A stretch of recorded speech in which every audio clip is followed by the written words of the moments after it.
Abbiamo incontrato il presidente di quello che sarà il secondo polo veneto del credito cooperativo, nato dalla fusione del Centro Veneto Bassano Banca e da Rovigo Banca.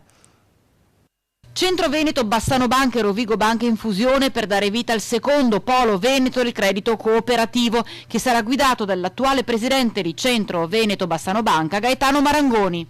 Il gruppo di soci che mettiamo insieme con questa fusione diventa un gruppo di 13.600 soci e tocca 4 province per un totale di 166 comuni di operatività. La mission di questo nuovo gruppo?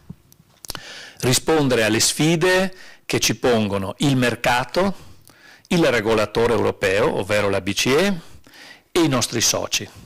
Allora, le sfide del mercato sono di essere una banca più efficiente, più solida e capace di offrire prodotti via via al passo con i tempi e il tutto in tempi ragionevolmente rapidi.